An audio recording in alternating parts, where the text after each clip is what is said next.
죽음의 나라는 조용해야 했습니다. 그곳은 시발바였습니다. 마야 신화에서 시발바는 죽은 자와 병, 어둠과 공포가 모여있는 저승의 권역입니다. 이곳을 다스리는 자들은 죽음의 군주들이었습니다. 그들은 사람을 죽이는 여러 병과 고통의 이름을 가진 존재들로 기억됩니다. 그런데 어느 날 시발바 위쪽에서 계속 공튀는 소리가 들려왔습니다. 그 소리는 지상의 공놀이장이었습니다. 훈 후나우프와 부쿠부 후나우프, 두 형제가 공을 치고 있었습니다. 마야 세계에서 공놀이는 단순한 스포츠가 아니었습니다. 공은 하늘과 땅 사이를 오가듯 튀고 경기장은 삶과 죽음이 만나는 문처럼 상상되었습니다. 시발바의 군주들은 그 소리를 참지 못했습니다. 그들은 전령을 보내 두 형제를 불렀습니다.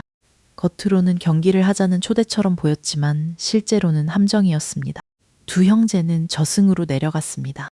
길은 쉽지 않았습니다. 강을 건너고 갈림길을 지나고 어둠 속 궁전에 도착했습니다. 그곳에서 그들은 처음부터 속았습니다. 나무 인형에게 인사했고 뜨겁게 달궈진 자리에 앉았습니다. 죽음의 군주들은 그들을 비웃었습니다. 시험은 계속되었습니다. 결국 두 형제는 패배했고 훈 후나우프의 머리는 잘려 나무에 걸렸습니다. 이 장면에서 이야기는 끝나는 것처럼 보입니다. 그러나 퍼펄부의 무서운 점은 바로 여기서 시작됩니다. 죽음의 나라가 완전히 이긴 줄 알았던 순간 죽은 머리에서 다음 세대가 태어날 씨앗이 생겼기 때문입니다. 시발바에는 슈키크라는 젊은 여성이 있었습니다. 그녀는 죽음의 군주 가운데 하나의 딸로 전해집니다. 어느 날 슈키크는 이상한 나무 이야기를 듣습니다. 그 나무에는 사람의 머리가 열매처럼 걸려 있었습니다. 그 머리는 훈 후나우프의 머리였습니다. 슈키크가 가까이 다가가자 머리가 말했습니다. 손을 내밀어 보라고 했습니다. 슈키크가 손을 내밀자 머리는 침을 뱉듯 생명의 씨앗을 전했습니다. 이 장면은 현대 감각으로는 낯설고 기이합니다. 하지만 이야기 안에서는 죽음의 장소에서 생명이 이어지는 결정적 순간입니다. 슈키크는 임신합니다. 시발바의 군주들은 그녀를 죽이려 합니다. 저승에서 벌어진 일을 수치와 위협으로 본 것입니다. 그러나 슈키크는 죽지 않습니다. 전령들을 설득해 가짜 심장을 바치게 하고 지상으로 도망칩니다. 그녀가 찾아간 곳은 훈 후나우프의 어머니 슈무카네의 집이었습니다. 슈무카네는 갑자기 나타난 여인을 쉽게 믿지 않습니다. 슈키크는 옥수수밭에서 시험을 받습니다. 한 포기의 옥수수에서 많은 옥수수를 가져오라는 어려운 요구였습니다. 슈키크는 옥수수 수염을 모아 그물을 채웁니다. 슈무카네는 마침내 그녀를 받아들입니다. 이제 쌍둥이가 태어납니다. 후나후프와 슈발랑케입니다. 두 형제는 태어날 때부터 죽음의 나라와 연결되어 있었습니다. 아버지는 시발바에서 죽었고 어머니는 시발바에서 도망쳐 왔습니다. 그래서 이들의 삶은 처음부터 복수와 회복의 길 위에 놓여 있었습니다. 후나후프와 슈발랑케는 처음부터 환영받는 영웅이 아니었습니다. 집에는 이미 먼저 태어난 형들이 있었습니다. 훈바츠와 훈초우엔입니다. 이들은 음악과 예술에 능한 인물로 기억되지만 이야기의 이 대목에서는 어린 쌍둥이를 괴롭히는 오만한 형들로 등장합니다. 쌍둥이는 힘으로 맞서지 않습니다. 그들은 꾀로 맞섭니다. 형들을 나무 위로 올라가게 만들고 내려오지 못하게 합니다. 형들은 원숭이처럼 변합니다. 이 장면은 잔혹한 처벌이라기보다 오만한 형들이 다른 존재로 바뀌어 예술과 춤, 익살의 기원이 되는 장면으로 이해할 수 있습니다. 여기서 중요한 것은 쌍둥이의 방식입니다. 그들은 정면으로 싸우는 영웅이 아닙니다. 용을 찌르는 전사도 아니고 군대를 이끄는 왕도 아닙니다. 그들은 상대가 스스로 함정에 들어오게 만듭니다. 이 방식은 나중에 시발바의 죽음의 군주들을 상대할 때 그대로 반복됩니다. 어느 날 쌍둥이는 아버지가 남긴 공놀이 장비를 찾습니다. 그것은 단순한 물건이 아닙니다. 죽은 아버지의 미완성된 이야기입니다. 두 형제는 공놀이를 시작합니다. 그리고 다시 그 소리가 시발바까지 내려갑니다. 죽음의 군주들은 불쾌해합니다. 오래전 아버지 세대를 불러 죽였던 것처럼 이번에도 쌍둥이를 부릅니다. 하지만 이번에는 다릅니다.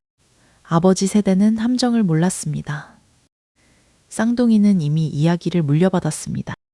후나후프와 슈발랑케는 시발바로 내려갑니다. 처음 보는 시청자를 위해 다시 정리해 보겠습니다. 시발바는 마야 신화의 저승입니다. 그곳을 다스리는 군주들은 죽음, 병, 고통, 썩음 같은 힘을 가진 존재들입니다.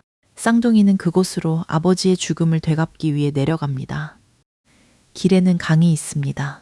피의 강과 고름의 강처럼 무서운 이미지가 전해집니다. 하지만 쌍둥이는 그대로 빠지지 않습니다. 길을 살핍니다.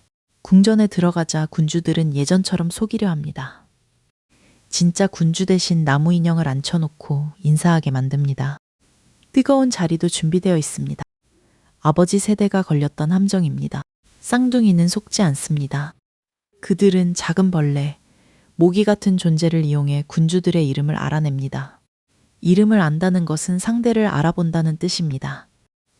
가짜에게 절하지 않고 뜨거운 자리에 앉지 않습니다. 첫 승부는 조용합니다. 칼을 뽑지도 않았습니다. 하지만 시발바의 권위는 이미 흔들리기 시작합니다. 죽음의 군주들은 자신들이 늘 쓰던 장난이 통하지 않는다는 사실을 알게 됩니다. 그래서 더 무서운 시험을 준비합니다. 시발바에는 여러 시험의 집이 있습니다. 어둠의 집에서는 불빛을 지켜야 합니다. 하지만 불과 담배를 다 써버리면 다음날 벌을 받습니다. 쌍둥이는 붉은 깃털과 반딧불 같은 꾀로 불빛이 살아있는 것처럼 보이게 만듭니다. 칼의 집에서는 날카로운 칼들이 움직입니다. 쌍둥이는 칼들과 말하듯 대처하고 몸이 찢기지 않게 밤을 넘깁니다. 추위의 집에서는 얼어 죽을 듯한 밤이 옵니다. 제규어의 집에서는 맹수들이 기다립니다. 불의 집에서는 타 죽을 듯한 열기가 밀려옵니다. 쌍둥이는 매번 살아남습니다. 이 대목은 단순한 모험 장면이 아닙니다. 시발바의 군주들은 죽음을 권력처럼 사용합니다. 그들은 상대가 겁먹고 실수하기를 기다립니다. 그러나 쌍둥이는 죽음의 장치를 하나씩 관찰하고 작은 틈을 찾아냅니다. 그들이 이기는 이유는 강해서가 아닙니다. 상대가 만든 규칙을 그대로 믿지 않기 때문입니다. 하지만 마지막 시험은 다릅니다. 박쥐의 집입니다. 박쥐의 집은 어둡고 숨막히는 곳입니다. 박쥐들은 날카로운 칼 같은 코를 가진 존재로 그려집니다. 쌍둥이는 몸을 숨기고 밤이 지나가기를 기다립니다. 그때 후나우프가 밖을 살피려 머리를 내밉니다. 순간 박쥐가 머리를 베어갑니다. 이야기는 갑자기 무너지는 것처럼 보입니다. 지금까지 모든 시험을 통과한 형제가 마지막에 방심해서 머리를 잃습니다. 시발바의 군주들은 기뻐합니다. 그들은 후나우프의 머리를 공처럼 경기장에 가져갑니다. 슈발랑케는 포기하지 않습니다. 그는 박 또는 호박처럼 둥근 열매를 이용해 임시 머리를 마련합니다. 그리고 경기 중에 진짜 머리를 되찾을 계획을 세웁니다. 공놀이가 시작됩니다.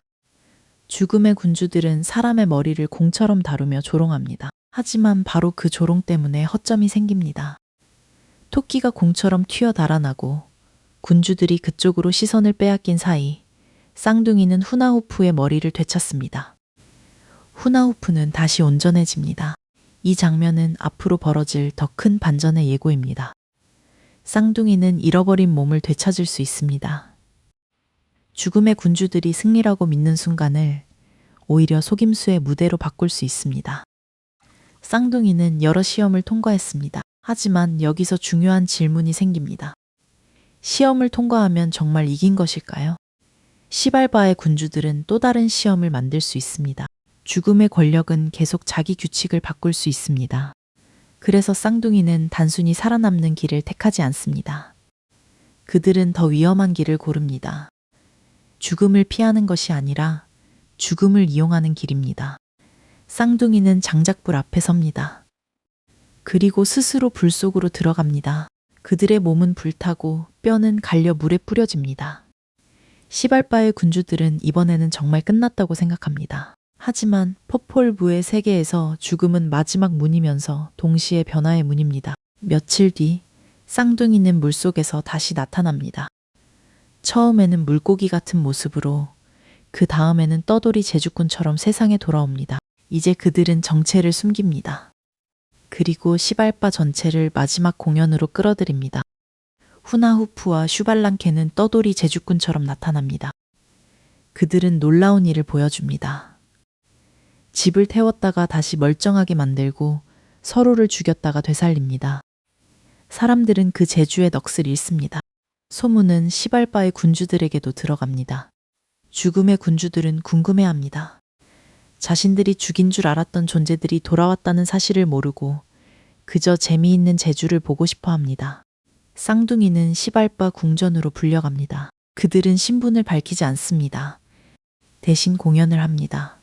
죽이고 되살립니다. 몸이 갈라졌다가 다시 붓고 사라진 것이 돌아옵니다. 죽음의 군주들은 웃고 감탄합니다. 그리고 가장 위험한 말을 합니다. 우리에게도 그 재주를 보여달라. 먼저 가장 높은 군주들이 나섭니다. 쌍둥이는 그들을 죽입니다. 하지만 이번에는 되살리지 않습니다. 바로 이 순간 모든 것이 뒤집힙니다. 시발바가 쌍둥이를 시험한 것이 아니라 쌍둥이가 시발바의 오만을 시험하고 있었던 것입니다. 죽음을 마음대로 다룬다고 믿었던 군주들이 자기 욕망 때문에 죽음을 선택합니다. 쌍둥이는 정체를 드러냅니다. 우리는 너희가 죽인 후나후프의 아들들이다. 복수는 단순한 분노가 아닙니다. 시발바의 군주들은 아버지 세대를 속여 죽였고 같은 방식으로 아들들도 죽이려 했습니다. 그러나 아들들은 같은 함정에 걸리지 않았습니다. 오히려 그 함정을 배워 더 큰 함정으로 돌려주었습니다. 죽음의 군주들은 더 이상 예전처럼 제멋대로 사람을 괴롭히지 못하게 됩니다. 시발바의 힘은 낮아지고 그들의 위험은 꺾입니다. 이 결말은 죽음이 완전히 사라졌다는 뜻이 아닙니다. 사람은 여전히 죽습니다. 병과 어둠, 공포도 남아 있습니다. 하지만 죽음이 모든 것을 조롱하고 지배하는 절대 권력은 아니라는 메시지가 남습니다. 죽음도 속을 수 있고 죽음의 군주도 오만하면 무너질 수 있습니다. 쌍둥이는 아버지를 찾아갑니다. 후나후프는 완전히 예전처럼 지상으로 돌아오지는 않습니다. 그러나 그의 이름은 회복됩니다. 죽음 속에 묻혔던 아버지의 이야기가 아들들의 승리로 다시 말해집니다. 후나후프와 슈발랑케는 마지막에 하늘로 오릅니다. 많은 해설에서 두 형제는 해와 달로 기억됩니다. 정확한 천체 대응은 판본과 해석에 따라 조심할 부분이 있지만 이야기의 큰 방향은 분명합니다. 그들은 죽음의 밑바닥에서 돌아와 하늘에 빛이 됩니다. 처음에 공놀이는 죽음의 나라를 환하게 한 소리였습니다. 마지막에 그 소리는 복수와 회복의 시작이었다는 사실이 드러납니다. 아버지 세대는 시발바의 속임수에 패했습니다. 아들 세대는 그 속임수를 배웠고 더 깊은 속임수로 돌려주었습니다. 죽음을 피하지 않고 통과한 뒤 죽음을 다스린다고 믿은 자들을 무너뜨렸습니다. 이 이야기는 단순히 형제가 저승의 괴물을 이겼다는 모험담이 아닙니다. 죽음이 가장 강해 보이는 순간에도 이야기는 끝나지 않을 수 있다는 믿음입니다. 죽은 머리에서 생명이 시작되고 불에 탄 뼈에서 다시 몸이 돌아오며 조롱당한 공놀이가 결국 하늘의 빛으로 이어집니다. 그래서 영웅 쌍둥이의 승리는 힘의 승리가 아닙니다. 눈앞의 규칙을 의심한 지혜의 승리입니다. 그리고 죽음이 마지막이라고 말하는 세계 앞에서 다시 시작되는 이야기의 승리입니다.